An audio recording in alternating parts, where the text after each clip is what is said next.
Good morning. South Carolina weather update time. It's your Tuesday morning, January 27th update. I hope you're having a great start to your day. Boy, it's chilly, huh?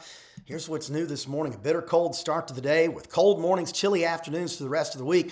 We got rumors of snow and ice returning for the weekend. I'm going to address that in just a second with even more bitter cold air on the way. Current temperatures as you head out the door during the 7 o'clock hour ranging from the low to mid-teens in the upstate, mid-teens to near 20. For the Midlands to I-95, we've got mid and upper teens in the PD and on the Grand Strand with upper teens and low 20s in the low country. It's cold with wind chill values down into the single digits across the upstate and down to the teens for the rest of us. Today's highs are going to jump into the low to mid 40s for the most part across the state. It's going to be a cold day. Remember, January standards here, we're running about 10, 15 degrees below normal with morning lows tomorrow back down below freezing statewide. I think we've got the freezing line all the way to the beaches again. Tomorrow afternoon's highs are going to be in the mid 40s to right around 50 degrees. And we're going to keep that going for Thursday and Friday. No major changes. Generally, that same kind of look. Friday into the weekend, things start to change. Now, we're going to start out with the European computer model. A couple of things to address on this. Number one, you know how I feel about this model. If you've been watching me for any amount of time, this is the one that I watch for trends. If I see something in it that I go, this makes absolute sense, from a meteorology standpoint, because a lot of times computer models, you look at them and you go, the meteorology on this is just bad. Something's not right. Well, this one tends to make the most sense sooner.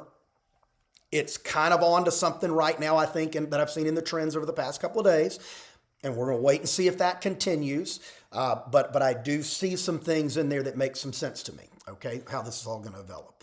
Number two, starting late last week before this other storm was even finished, there were some folks on social media, both just social media page owners who are weather hobbyists, weather enthusiasts, and even degreed meteorologists putting out maps showing a big winter storm off the South Carolina coast and showing snow totals and things like that.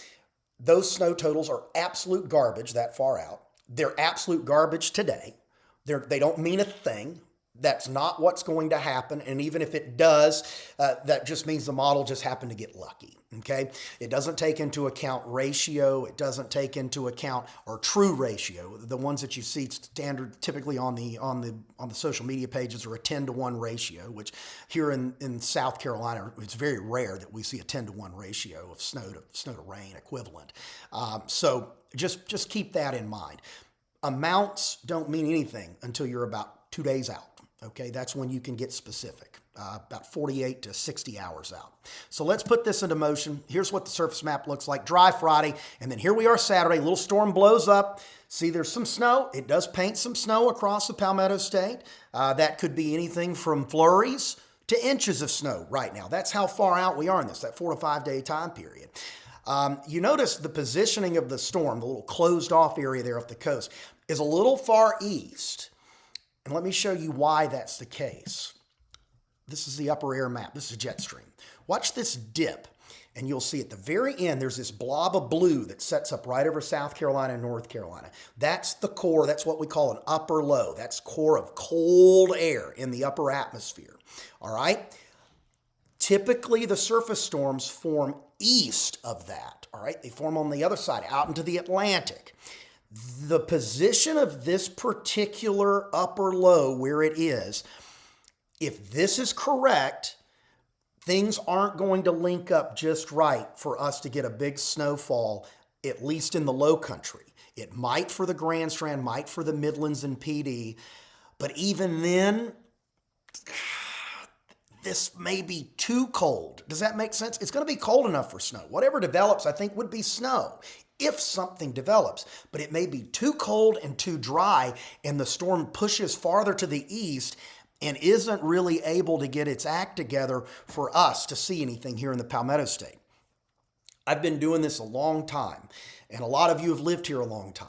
There's a reason we don't get snow often.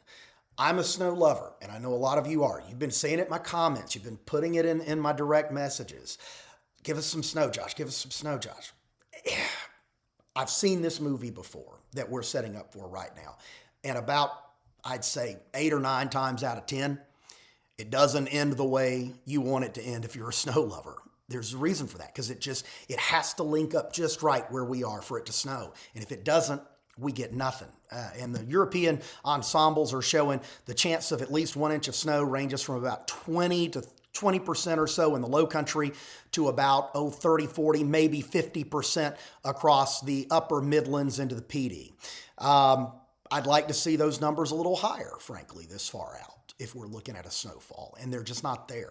And I think it's the model taking into account that some of these things may not be linking up. Remember, this particular image you're seeing here is multiple runs of the European computer model with slight little tweaks to it to give you different scenarios.